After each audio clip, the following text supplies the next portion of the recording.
오늘 본문에 있는 말씀을 가지고 우리 하나님께 간구하였더니라는 제목으로 하나님의 말씀을 증가하도록 하겠습니다. 오늘 부활주일인데 목사님 왜 부활주일 말씀을 안 증가하시고 부활주일 말씀을 오늘 이 에스라 8장에 있는 말씀을 가지고 제가 이 말씀을 부활주일에 맞게 또 하나님의 말씀을 이렇게 적용해서 여러분들에게 설교해 드리도록 하겠습니다. 그래서 계속해서 우리가 에스라에 있는 말씀 살펴보면서 또 하나님께서 우리에게 주신 영적인 교훈들을 여러분과 살펴보는 시간을 갖도록 하겠습니다. 우리가 에스라를 공부할 때 에스라가 총 10장으로 되어 있거든요. 그래서 우리가 에스라를 크게 두 부분으로 나눕니다. 1장부터 6장까지, 7장부터 10장까지 이렇게 두 부분으로 나눕니다. 지금까지 우리가 1장부터 6장에 있는 내용을 쭉 한번 살펴봤습니다. 여러분 1장부터 6장까지는 무슨 내용이 있냐면은 스룹바벨이라고 하는 사람이 나와요. 이 스룹바벨이라는 사람이 첫 번째 이스라엘 백성들이 이끌고 어디로 갑니까? 예루살렘으로 떠나게 됩니다. 이것을 우리가 제1차 포로 귀환이다라고 이야기를 해요. 그때 제1차 포로 귀환할 때 이스라엘 백성들의 숫자가 몇 명이라고 성경에 나왔습니까? 42,360명 맞나요? 하여튼 42,000명 정도 되는 그 인구를 데리고 스룹바벨이라는 사람이 예루살렘으로 향해서 갔다는 거예요. 가가지고 거기서 이제 성전도 건축하고 성전 건축하다가 성전 건축이 중단이 되고 16년 동안 중단이 되다가 또 학개와 스가랴가 일어나서 다시 그 성전이 건축이 되고 그리고 하나님 앞에 봉헌식 드리고 하나님께 유월절 절기를 지켜달라 이렇게 하면서 끝나는 내용이 바로 1장부터 6장까지 나오는 에스라서에 있는 말씀입니다. 자, 지금까지 에스라에 있는 말씀을 잘 몰랐던 분들도 제가 오늘 여러분들께 이렇게 설명을 해드리는 거예요. 1장부터 6장까지는 스룹바벨이라는 사람이 이스라엘 백성들이 이끌고 예루살렘에 간 이야기를 적은 내용이구나. 그 내용이 나와요. 그러면 이제 어제부터 이제 말씀이 시작되는데 7장부터 10장까지는 어떤 내용이 나옵니까? 이제 사람이 바뀌어요. 스룹바벨이라는 사람이 이스라엘 백성들을 인도하는 게 아니라 에스라라고 하는 사람이 어떻게 해요? 에스라라고 하는 사람 오늘 우리 에스라서에 나오잖아요. 에스라라고 하는 사람이 두 번째로 이스라엘 백성들을 데리고 예루살렘에 가는 이야기, 그 이야기가 기록된 것이 7장부터 10장까지의 내용이다라는 겁니다. 그러니까 여러분 에스라서는 좀 특이하게 원래 에스라 1장부터 에스라는 사람이 안 나와요. 언제부터 나옵니까? 7장부터 나옵니다. 그래서 여러분 에스라서를 처음 읽다 보면 이 에스라는 언제 나오노? 이 사람 언제 나오노? 막 이렇게 하는데 읽다 보면은 7장부터 그러니까 7장이 중간쯤 되죠. 7장부터 에스라가 나오게 된다라는 겁니다. 그래서 어제 제가 새벽기도 말씀을 증가하면서 어제 새벽기도 말씀은 오늘 제가 이 주일날 설교 마치고 난 다음에 유튜브에 업로드해 드리도록 하겠습니다. 그래서 꼭 여러분 제가 에스라 설교 내용은 동영상으로 어떻게 하라? 꼭 챙겨서 보시라 이렇게 제가 말씀을 드리고 싶어요. 그래서 많은 분들이 보진 않지만 그래도 보시면 에스라에 있는 말씀을 이해가 되니까 쭉 이렇게 한번 보시기 바랍니다. 그래서 어제 에스라 7장에 보면 두 가지 얘기가 나왔어요. 첫 번째는 에스라가 처음 나오니까 에스라가 누군지에 관한 이야기가 나오겠죠.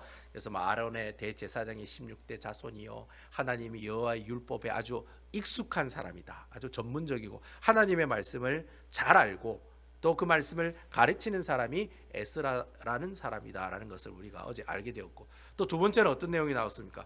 에스라가 이제 포로 귀환할 때 있었던 그 이야기들을 간략하게 예루살렘에 도착할 때까지 있었던 이야기를 간략하게 기록하는 내용을 우리가 볼 수가 있었습니다. 그런 이 에스라에 관한 이야기가 오늘 이 에스라 8장 말씀에도 계속해서 이어지고 있다라고 하는 겁니다. 그래서 이 에스라 8장에는 어떤 이야기가 나오느냐면 에스라가 포로 귀환을 하려고 준비할 때 두 가지 사건이 일어나요. 그런 두 가지 사건이 일어난 그 이야기의 내용이 주로 이 에스라 8장의 말씀을 통해서 우리에게 이야기하고 있다라는 겁니다. 자, 그러면 에스라 8장 1절 말씀을 보면서 과연 이 말씀이 어떻게 출발하고 있는지 한번 살펴보도록 하겠습니다. 다 같이 성경을 보면서 하나님의 말씀을 보겠습니다. 우리 에스라 8장 1절 말씀 찾으셨죠? You can find the Esther chapter 8, verse 1. 자, 같이 읽어보도록 할게요.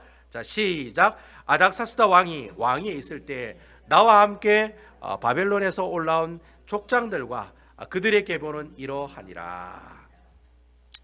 자, 이미 제가 여러분들 말씀을 드렸습니다만 에스라와 느헤미야서를 보면 무슨 내용이 많이 나오냐면 사람 명단 이름들이 굉장히 많이 나와요. 그래서 여러분 스룹바벨이 1차 포로 귀환 명단 나왔어요, 안 나왔어요?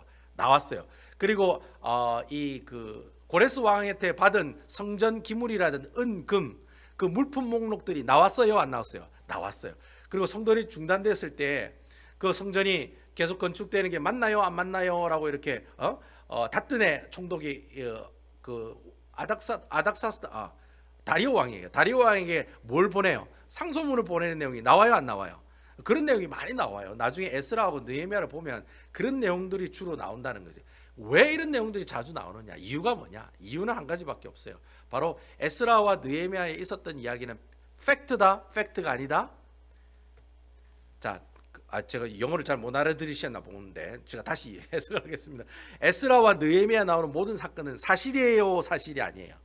예, the fact라는 거, 다 사실이라는 거예요. 사실이기 때문에 그 사실이다라는 것을 이 에스라와 느헤미야가 보여주고 있다는 겁니다. 그러니까 지금 여러분 성경에 보는 이 내용은 페이크가 아니라 다 팩트라는 거예요. 실질적으로 히스토리에 다 나오는 내용이라는 겁니다. 사람이 지어낸 얘기가 아니라 실제 역사적으로도 있었던 이야기라는 거예요. 그 내용을 강조하기 위해서 이런 사람 이름과 명단들이 쫙 나온다는 거예요. 그래서 여러분 에스라 7장 에스라 오늘 8장에도 1절에서 14절까지 보면은 무슨 내용이 나옵니까? 막 내가 알지도 못하는 막 사람 이름들이 막 쫙 나오죠. 1절부터 14절까지 사람 명단들이 딱 나와요. 이 사람 명단이 누구냐면 에스라 선지자와 함께 예루살렘에 갔던 남자들의 명단입니다. 그러니까 대표적인 남자들의 명단. 모든 사람의 이름이 다 있는 건 아니고 그냥 누구누구 족장 누구 뭐 이 정도, 누구누구 족장의 아들 뭐 이 정도, 뭐 그 정도만 이렇게 쭉 기록해 내고 있다는 거예요. 그래서 1절부터 14절까지 여러분들이 이래 더하기를 다 해보면은 몇 명이 나오느냐면 1513명이 나옵니다. 1513명. 그 1절부터 14절까지가 1513명의 이름이 나오고 있다는 거예요. 문 목사가 거짓말 안 했나? 여러분 집에 가서 한번 계산해 보세요. 1513명 나옵니다. 근데 1513명이 나오는데 그러면 이 1513명은 순수하게 남자 이름만 나온 거거든요. 그러니까 이 남자들은 일단 다 결혼했다고 봤을 때, 자 결혼했다고 다 봤을 때, 그러면 결국은 이 사람은 어때요? 이 그 이스라엘 백성들이 포로 귀환했던 사람들을 다 계산해 보면 부인하고 아들까지 다 합치면 한 몇 명 정도? 신학자들이 생각하기를 한 5천 명 정도는 되지 않았을까 그렇게 추정을 합니다. 그래서 여러분 1차 때는 42,360명이었는데 2차 때는 몇 명이요? 한 5천 명 정도가 예루살렘으로 돌아갔다는 거예요. 세 번을 돌아갔으니까 1차, 2차, 3차. 3차는 누가 데리고 갑니까? 느헤미야가 3차에 이스라엘 백성들이 이끌고 돌아가죠. 그래서 이제 2차 포로 귀환은 에스라가 5천 명의 이스라엘 백성들이 이끌고 어디로 가요? 예루살렘으로 가는 그 이야기. 그 이야기가 오늘 8장 내용에 나오고 있다라는 거예요. 제가 아까 이야기했듯이 8장에 보면 이 에스라가 포로 귀환하는 거 준비하기 전에 두 가지 사건이 일어난다고 제가 말씀드렸는데 그 첫 번째 사건이 뭐냐? 그 첫 번째 사건이 에스라 8장 15절에서 20절에 있는 말씀에 나와요. 그래서 우리가 이걸 다 읽으면 양이 많으니까 8장 15절에 있는 말씀을 다 같이 한번 여러분들 같이 읽어보도록 하겠습니다. 자, 8장 15절 우리 프레젠테이션 준비가 되었죠? 8장 15절 말씀 준비가 됐습니까? 네, 네 방송실 준비가 됐나요? 네, 권사님 저 가서 준비가 됐네요. 15절입니다. 15절. 자면 안 돼요. 네. 자, 15절에 있는 말씀 우리 다 같이 한번 읽어보겠습니다. 시작. 내가 무리를 아하와로 흐르는 강가에 모으고 거기서 3일 동안 장막에 머물며 백성과 제사장들을 살핀즉 그 중에 레위 자손이 한 사람도 없는지라. 자, 오늘 본문을 보면 에스라가 아하와 강가에 있다고 했습니다. 이 아하와 강가는 아직까지 페르시아 땅에 있는 그 강가 이름입니다.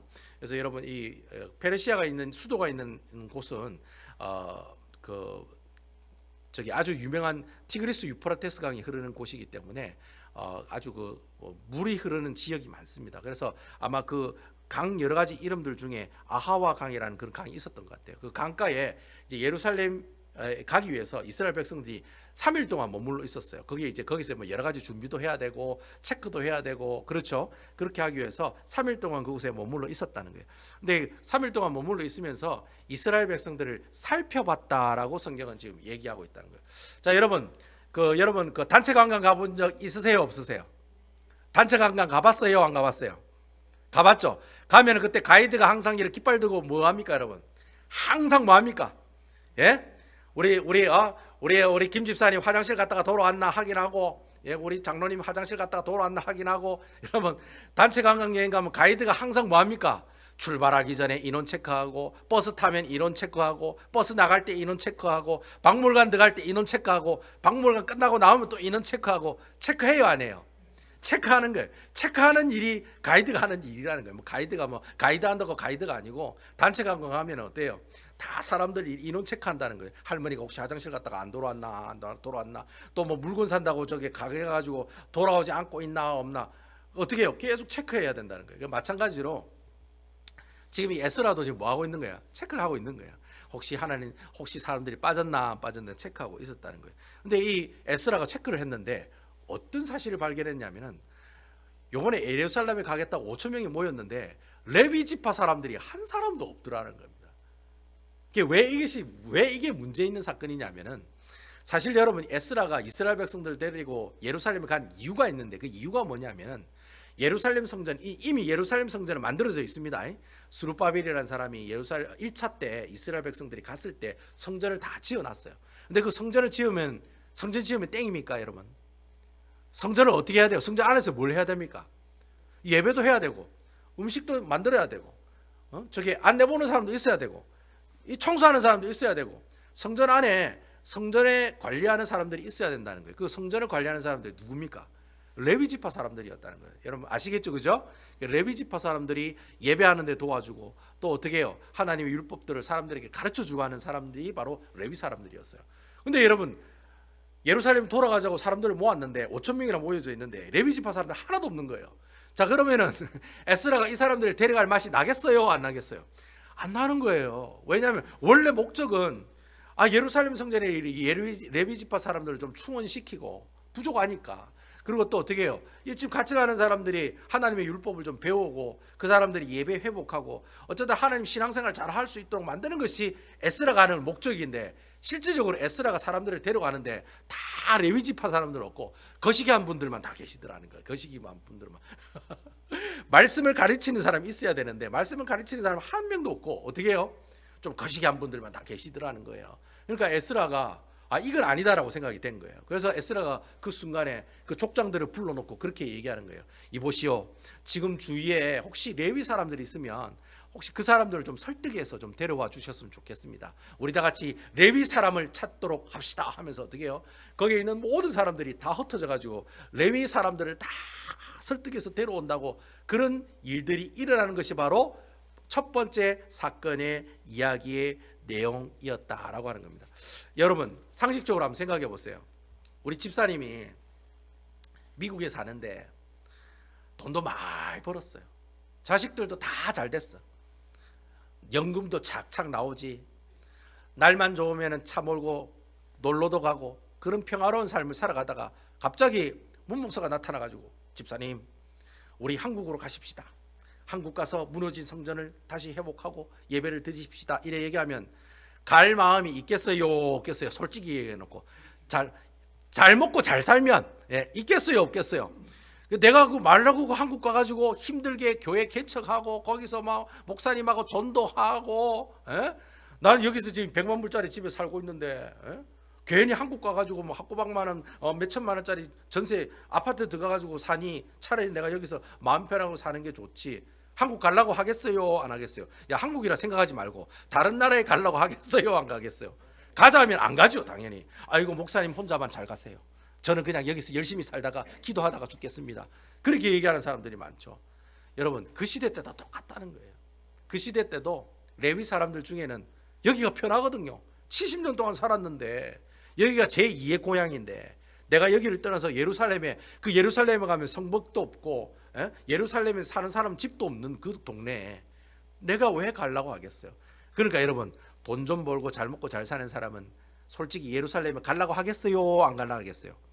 안 가려고 하는 사람들이 많다는 거예요. 인간적으로 생각해도 똑같아요. 그때 사는 사람이나 지금 사는 사람이나 똑같습니다, 여러분. 하나도 다를 거 없어요. 그러니까 레위 사람들 중에서도 안 가는 거예요. 내가 거기 왜 갑니까? 그거 가면 고생할 긴데.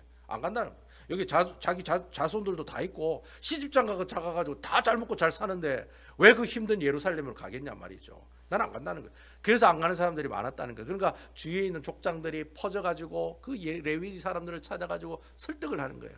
이것이 하나님 뜻이 아니지 않느냐. 돌아가는 것이 하나님의 뜻이 아니냐.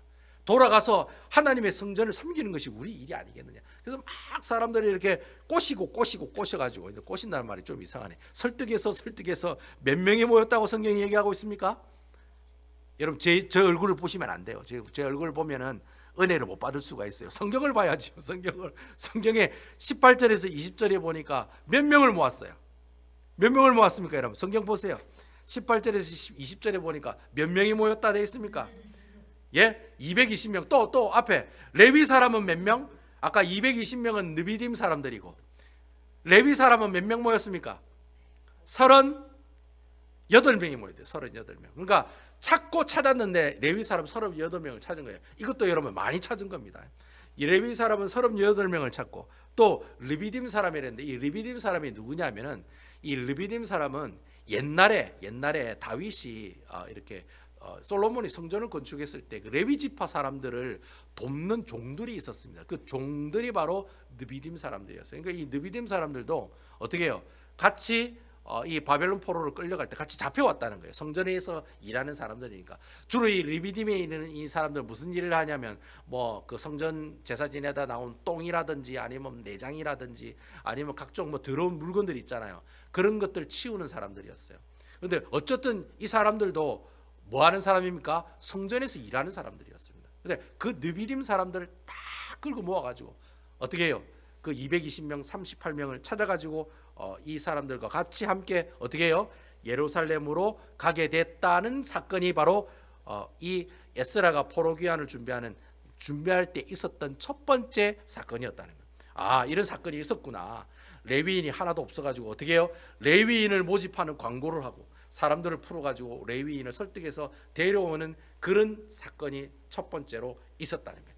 이게 바로 포로 귀환 전에 있었던 첫 번째 사건이라는 거예요. 자, 그러면 두 번째는 어떤 사건이 일어났느냐? 자, 두 번째는 에스라 8장 21절에서 23절에 보면 나옵니다. 자, 우리 이 말씀 한번 다 같이 한번 읽어보도록 하겠습니다. 우리 프레젠테이션은 준비됐죠? 8장 21절에서 23절에 있는 말씀입니다. 자, 21절에서 23절 준비됐습니까?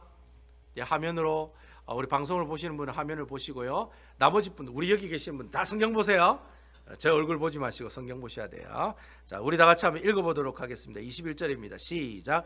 그때 내가 아하와 강가에 금식을 선포하고 우리 하나님 앞에서 스스로 겸비하여 우리와 우리 어린아이와 모든 소유를 위하여 평탄한 길을 그에게 간구하였으니 22절 이는 우리가 전에 왕에게 아뢰기를 우리 하나님 손은 자기를 찾는 모든 자에게 선을 베푸시고 자기를 배반하는 모든 자에게는 권능과 진노를 내리신다 하였으므로 길에서 족구를 막고 우리를 도울 보병과 마병을 왕에게 구하기를 부끄러워하였음이라. 23절 그러므로 우리가 이를 위하여 금식하며 우리 하나님께 간구하였더니 그의 응남하심을 입었느니라.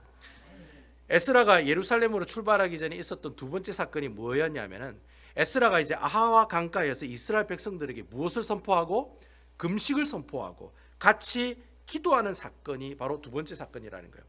왜 에스라가 갑자기 예루살렘 떠나기 전에 금식 기도를 했느냐? 왜 이스라엘 백성들과 함께 금식을 선포하고 기도를 했느냐? 여러분 사실 이 바벨론에서 지금 이제 이 이스라엘 백성들이 잡혀 있는 이 바벨론 땅에서 예루살렘까지 거리가 보통 이렇게 재보면 한 1200km에서 한 1500km 정도 됩니다. 쉽게 설명하면 여러분 우리 아틀란타 가는 거리, 아틀란타는 몇 번 왔다 갔다 하는 거리입니까, 여러분? 계산을 딱 해보면 한 서너 번 정도 갔다 왔다 하는 거리입니다. 그러니까 엄청나게 긴 거리예요. 그러니까 아틀란타를 3번이나 4번 정도 왔다 갔다 해야지 1200km, 1400km 간다는 말이에요. 그러니까 여러분 그 길이 멀어요, 안 멀어요?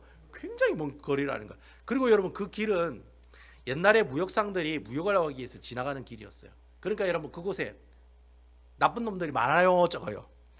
나쁜 사람들이 있을까요, 없을까요? 분명히 있다는 거예요. 분명히 도적대들이 있다는 거예요. 그러니까 항상 그 무역상들이 지나가는 그 길에는 항상 뭐예요? 아라비안 나이트처럼 뭐예요? 도적대들이 항상 있다는 거예요. 물건 훔치려고 숨어 있는 애들이 있다는 거예요. 그러니까 여러분 그 길은 멀고도 먼 길이지만 또 어떤 길이에요? 굉장히 위험한 길이었다는 거예요. 그래서 여러분 나중에 여러분 느헤미야서를 읽어보면 느헤미야가 세 번째로 이스라엘 백성들이 이끌고 예루살렘 땅에 가거든요. 느헤미야가 이 사람이 얼마나 똑똑한 사람이냐면 이 사람이 위험하다는 걸 아니까 아닥사스다 왕에게 뭘 요청합니까? 왕이시여 우리에게 뭘 주시옵소서? 보디가드 할 수 있는 군사를 주십시오. 그래서 오늘 보니까 마병과 보병을 주시옵소서. 그래서 느헤미야는 올 때 누구의 호의를 받고 와요? 아닥사스 왕의 군사들의 호의를 받고 아주 편안하게, 이 느헤미야가 똑똑한 거예요. 아주 편안하게 어떻게 해요? 예루살렘으로 올 수 있었다는 거예요. 근데 여러분 오늘 에스라는 보니까 에스라는 좀 틀려요, 안 틀려요? 이게 약간 좀 이상한 것 같아요. 약간 보면 약간 우리 예수 믿는 사람들 보면 약간 영파라고 할까요? 무조건 하나님이 도와주십니다. 무조건 밀고 나가야 됩니다. 그런 스타일이 어떤 사람이에요? 에스라 같은 스타일이라는 거예요. 에스라가 뭐라고 얘기했니? 에스라는 아닥사스다 왕한테 왕이시여 저에게 마병과 군병을 주세요라고 얘기해요, 안 해요? 얘기 안 해요. 뭐라고 얘기하느냐 하면 하나님이 우리를 보호하시기 때문에 우리 그거 필요 없다는 거예요. 오히려 어떻게 해요? 하나님이 우리를 도와주실 겁니다. 그렇기 때문에 당신이 우리에게 주시는 그 군사 괜찮습니다. No thanks. 이렇게 했다는 거예요. 자, 그러면 에스라가 왕한테 그 얘기하고 난 다음에 에스라가 가만히 있었느냐? 그래 될 대로 되는갑다 하고 바로 그냥 예루살렘으로 출발했습니까? 오늘 성경에 뭐 했다라고 얘기하고 있습니까? 바로 에스라가 사람들을 불러 모아놓고 금식하며 하나님께 뭐 하더라? 간절히 기도하더라. 아멘입니까? 에스라가 이거 어떻게 가만히 제가 살펴보면 이 에스라가 약간 영파 같아요. 약간 불파인 것 같아요. 왜 교회 보면 있잖아요. 기도하면 됩니다, 목사님. 기도하면 다 돼요. 이런 분 있어요, 없어요? 있어요. 또 그런 분 중에 또 이런 분도 있어요. 아닙니다, 여러분. 이성적으로 논리적으로 생각해 봐요. 우리가 계속해서 이래 나가면 망할까요, 안 망할까요? 이래 얘기하는 사람 있어요, 없어요? 여러분 에스라 느헤미야 중에 어디에 속한 사람입니까? 여러분 문 목사는 어디에 속하는 사람인 것 같아요? 약간 무대뽀? 아니면 약간 논리적으로 이성적으로? 여러분 교회 이런 사람들이 있으면 서로 치고받고 싸워야 돼요, 안 싸워야 돼요? 여러분 싸우면 안 돼요. 그거 가지고. 여러분 에스라 같은 사람이 있는가 하면 여러분 에스라는 나쁜 놈이고 그러면 느헤미야는 착한 사람입니까? 그래요, 안 그래요?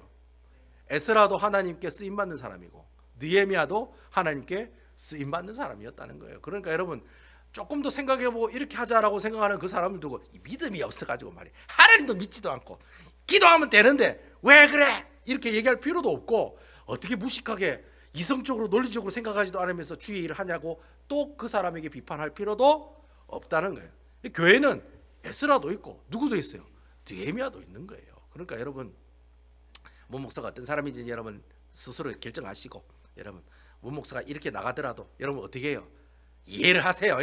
저 사람은 에스라고 저 사람은 느헤미야구나. 근데 저는 나쁜 놈이고 저는 진짜 죽일 사람이고 이렇게 판단하고 비판하시면 절대로 안 된다는 거예요. 교회 안에는 에스라도 있고 느헤미야도 있는 거예요.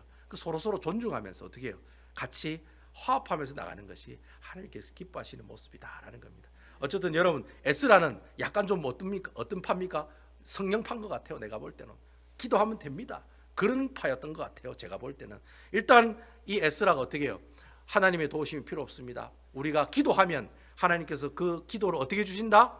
들어주신다는 거예요. 그래서 여러분 23절이랑 31절에 보면 에스라가 그렇게 얘기하는 내용이 나와요. 우리 다 같이 23절에 있는 말씀 한번 찾아봅시다. 23절 우리 23절 찾았어요? 자 읽어보겠습니다. 시작. 그러므로 우리가 이를 위하여 금식하여 우리 하나님께 간구하였더니 그의 응답하심을 입었느니라. 기도가 응답이 됐다는 말이에요, 안 됐다는 말이에요? 됐다는 말이네요. 자 그럼 31절에도 또 똑같은 내용이 나와요. 31절 우리 다 같이 한번 읽어보도록 할게요. 31절입니다. 31절 시작. 첫째 달 12일에 우리가 아하와 강을 떠나 예루살렘으로 갈새 우리 하나님의 손이 우리를 도우사 대적과 길에 매복한 자의 손에서 건지신지라. 자 여러분 우리가 보통 에스라 하면은 어떤 사람으로 알고 있냐면 하나님의 율법에 익숙한 사람, 하나님의 율법을 잘 가르치는 사람, 하나님의 율법을 잘 알고 있는 사람, 프로페셔널한 사람, 우리는 그렇게 알고 있거든요. 근데 제가 오늘 말씀을 보니까 제가 오늘 이 에스라 말씀을 연구하다 보니까 이 에스라는 하나님 말씀에도 능통한 사람이지만 또 어떤 사람이라는 겁니까? 하나님 앞에 뭐 할 줄 아는 사람이었다? 기도할 줄 아는 사람이었다는 거예요. 아우 제가 이 사실에 놀랐어요. 저는 에스라 하면 율법에 익숙한 학자라 이렇게 얘기하잖아요. 그래서 나중에 그 예루살렘 가서도 무슨 일을 하냐면 하나님의 말씀을 백성들에게 가르치고 또 하나님의 말씀을 가지고 그들의 삶에 잘 적용하라고 이야기하고 있는 사람이 에스라거든요. 근데 에스라는 하나님 말씀도 잘 알고 있는 사람이지만 또 어떤 사람이에요? 하나님 앞에 기도할 줄 아는 사람이었다는 거예요. 아멘이시죠? 이 두 개가 참 중요한 거예요. 예수 믿는 사람에게는 두 개가 참 중요해요. 하나님 말씀도 잘 알고 계셔야 되고 또 어떤 사람이어야 돼요? 하나님한테 자신이 어려움에 처해 있을 때 어떻게 해요? 기도함으로 하나님께 간구하는 사람. 그 사람이 하나님께서 어떻게 해요? 하나님의 쓰임을 받는 사람이 되는구나. 이 에스라의 말씀을 보면서 또 이렇게 우리가 알게 된다는 겁니다. 이것이 바로 이제 에스라가 포로 귀환을 하면서 경험한 몇 번째 사건이에요? 두 번째 사건이다라는 겁니다. 근데 여러분 이 첫 번째 사건이랑 두 번째 사건을 잘 보시면 이상하게 공통된 구절을 사용하는 모습을 볼 수가 있어요. 그러니까 첫 번째 사건에도 이단을 사용하고 두 번째 사건에도 이단을 사용하는 내용이 나와요. 그 어떤 내용, 어떤 구절이 사용을 하고 있느냐? 두 구절을 보면 압니다. 18절과 31절 말씀이에요. 그러니까 첫 번째 사건의 18절 말씀과 두 번째 사건의 31절 말씀을 보면 이 에스라가 이 두 사건을 하나로 왠지 연결하는 그런 구절을 우리에게 보여주고 있다는 겁니다. 자, 그럼 우리 다 같이 18절에 있는 말씀 다 같이 한번 찾아서 한번 읽어볼까요? 18절입니다. 우리 방송실 준비가 됐죠? 18절 말씀. 자, 18절 읽겠습니다. 시작. 우리 하나님의 선한 손에 도우심을 입고. 자, 여기까지. 자, 그리고 31절 말씀 한번 읽어보겠습니다. 31절 말씀은 다 읽어보겠습니다. 시작. 첫째 달 12일에 우리가 아하와강을 떠나 예루살렘으로 갈새 우리 하나님의 손이 우리를 도우사 대적과 길에 매복한 자의 손에서 건지신지라. 자, 여러분 18절에 보면 하나님의 선한 손에 도우심이라고 하는 단어가 나오죠. 31절은 무슨 단어가 나와요? 우리 하나님의 손이 우리를 도우셨다. 그렇게 표현하고 있습니다. 그러니까 첫 번째 사건에도 하나님의 손에 대해서 얘기하고 하나님의 손. 두 번째도 하나님의 손에 대해서 얘기하는 거예요. 그러니까 하나님의 손 얘기를 두 번 하고 있다는 거예요. 여러분 성경에 하나님의 손이라고 하는 표현이 썼을 때는 어떤 뜻을 가지고 있느냐면 하나님이 능력 있는 분이시다. 아멘이시죠? 그 이야기를 할 때 항상 하나님의 손이 나옵니다. 그러니까 하나님의 손이 너희를 붙들어 주시리라 이러면은 하나님의 능력이 너희를 붙들어 주시리라 이런 뜻으로 우리가 해석을 하면 돼요. 아무튼 여러분 하나님의 손이라는 표현은 하나님이 우리를 구원해 주실 때 그때 꼭 하나님의 손이라는 표현을 써요.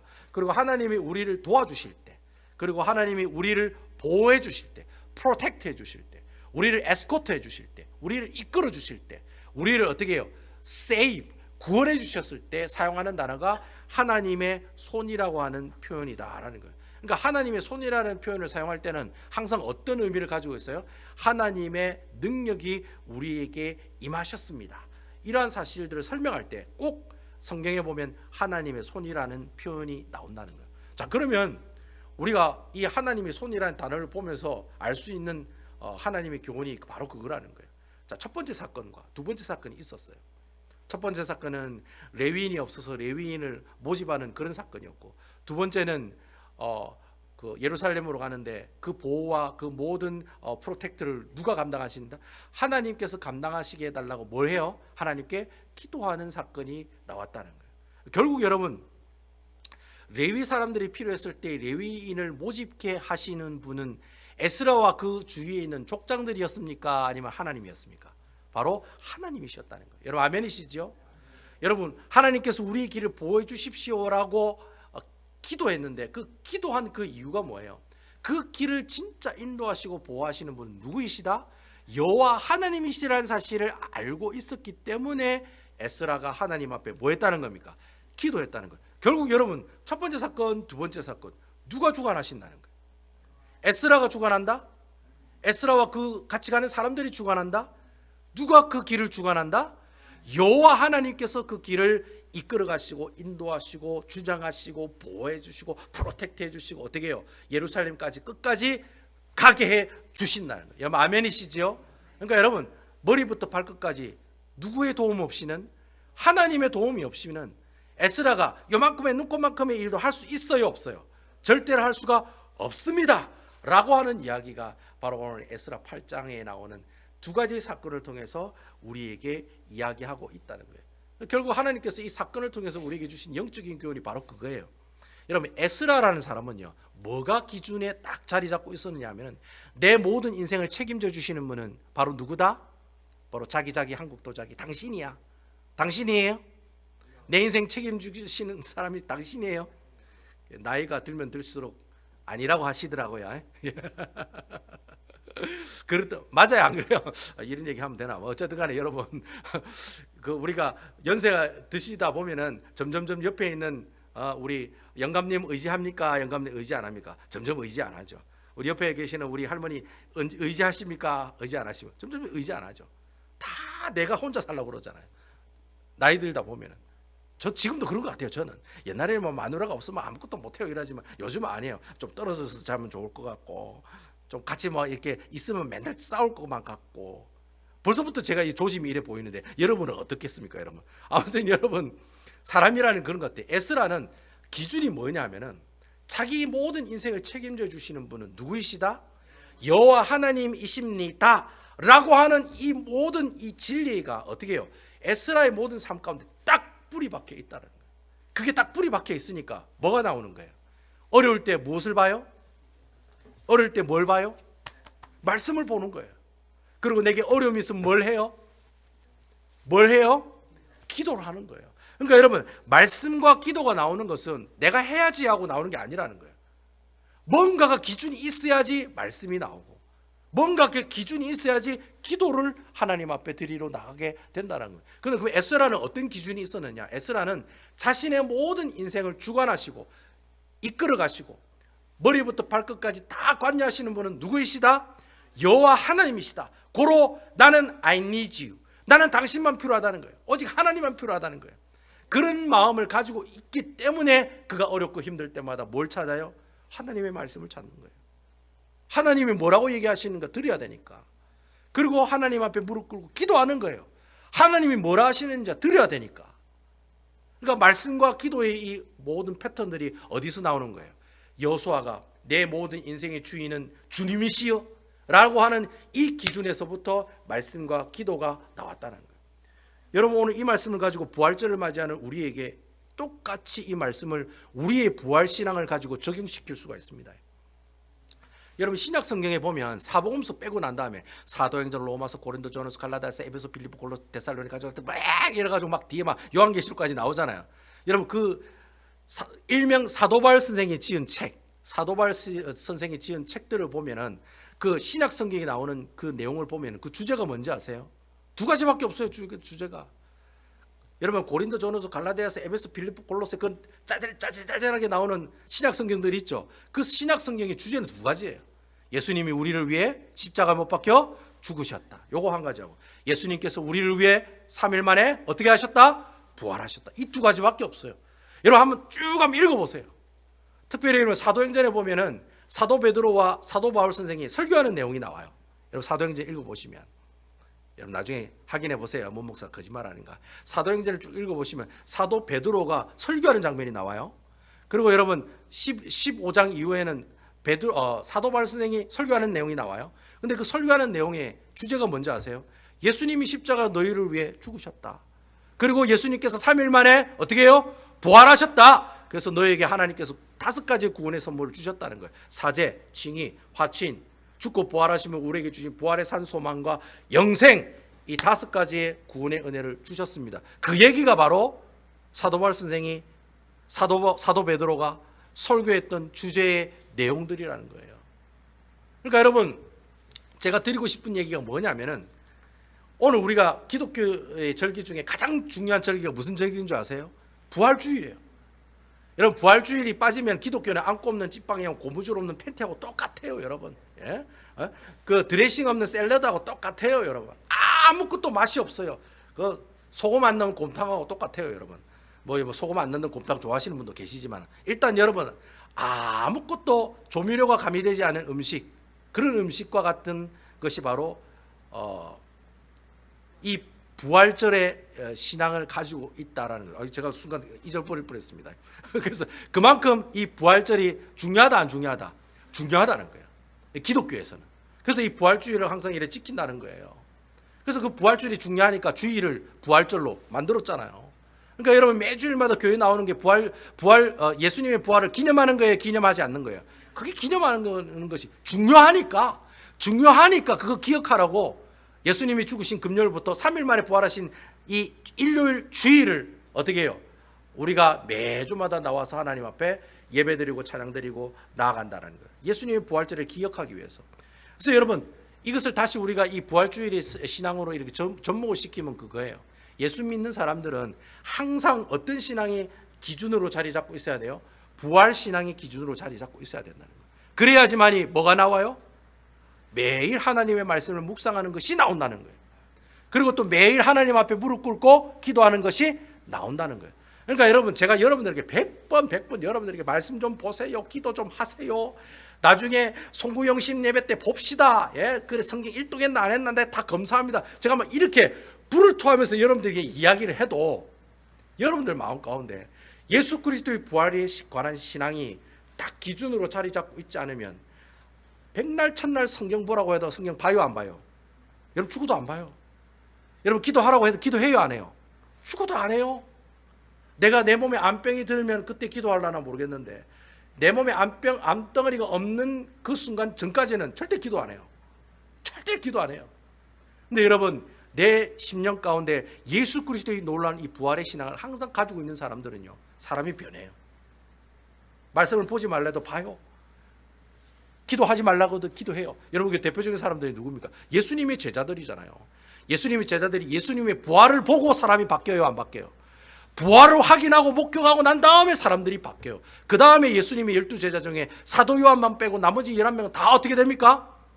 다 순교하는 삶을 살아갔다는 거예요. 여러분 아멘이시지요? 부활신앙이 그만큼 중요하다니까요 여러분. 그러니까 여러분들 마음에 예수 그리스도의 이 부활의 신앙이 기준으로 딱 자리 잡고 있지 않으면 목사님 저는 눈이 좀 침침해가지고 성경도 잘 못 봐요. 엉덩이가 뭐 이렇게 막 요즘 제가 그 기도하는데 혈액순환이 안 돼가지고 막 다리가 막 저려요. 막 기도할 때 무릎 꿇고 기도하면 젊을 때는 안 그랬는데 요즘에 그렇더라고. 여기 어르신 분들은 얼마나 더 힘들겠습니까? 무릎 꿇고 기도하기가 얼마나 힘들겠습니까? 안 그래도 뱃살이 충만해가지고 앉아있기도 힘든데 예? 뱃살이 충만해가 앉아있기도 힘든데 얼마나 기도하는 게 힘들어요. 근데 여러분 그러한 상황 가운데 있어도 어떻게 해요? 내가 부활신앙을 이렇게 다 간직하고 있으면 누가 성경 보지 말아도 성경 보고 누가 기도하지 말래도 하나님 앞에 기도하는 삶을 살아가게 된다는 거예요. 그러니까 내가 말씀 보지 않고 기도 안 하는 생활할 때 항상 여러분 체크를 하셔야 돼요. 무슨 체크를 하셔야 돼요? 예수님께서 부활하신 이 놀라운 부활 신앙을 내가 정말 가지고 있느냐, 내가 그거 진짜 믿느냐 안 믿느냐 스스로 어떻게 해요? 질문하면서 되뇌시는 그런 모습들이 있어야 된다라는 겁니다. 그러니까 제가 여러분 이 말씀을 준비하면서 야 맞다 우리 교회 이거 해야 되겠다라는 생각이 딱 들더라고요. 그게 뭐냐면 요즘 이제 여러분들에게 말씀 묵상 카톡 보내잖아요. 그러면 보통 여기 계시는 분들 다 뭐 답니까? 코멘트로 아멘, 아멘 감사합니다. 다 달아요 안 달아요? 1등으로 다는 우리 집사님도 계신다니까요. 막 제가 올리자마자 10초도 안 돼가 올라온다니까요. 아멘 감사합니다 이라고 올라온다니까요. 근데 여러분 아멘 감사합니다 올리면서 한 가지 더 올렸으면 좋겠어요. 그게 뭐냐니까 아주 짧은 기도 제목을 하나 올리는 거예요. 베다니 교회 함께하게 해 주시옵소서 라고 하면 여러분 그거 딱 보는 순간 뭐해요? 뭐해요? 아멘 하지 말고 뭘 해야 돼요? 그거 카톡 보는 순간 뭐 해야 돼요? 기도하시라는 거예요. 기도하시라는 3초도 좋고 5초도 좋고 7초도 좋아요. 여러분 10초 동안 기도하기 힘듭니다. 여러분 10초 동안 기도하기 힘들어요? 안 힘들어요? 힘듭니다. 여러분 10초 동안 기도해 보세요. 눈 뜨고 뭐 여러 가지 기도하고 눈 딱 떴는데 10초밖에 안 지나갔어요. 얼마나 10초가 긴데요 여러분. 10초 동안 기도하는 거예요. 주님 우리 베다니 교회 붙잡아 주셔야 됩니다. 주님 우리 목사님 붙잡아 주셔야 됩니다. 주님 우리 장로님 권사님 안수 집사님들 붙잡아 주셔야 됩니다. 주님 우리 집사님이 지금 몸이 안 좋은데 주님께서 붙잡아 주셔야 됩니다. 이렇게 기도하시라네요. 내 기도 제목 안 올려도 돼요. 남 기도 제목 올려도 돼요. 우리 김 집사 류마티스를 낫게 해주옵소서 딱 올리면 기도하겠습니다. 김 집사님이 누군지는 몰라도 류마티스 떠나갈지어다. 하나님이 주 예수 그리스도 이름으로 기도하며 나갈 거라는 거죠.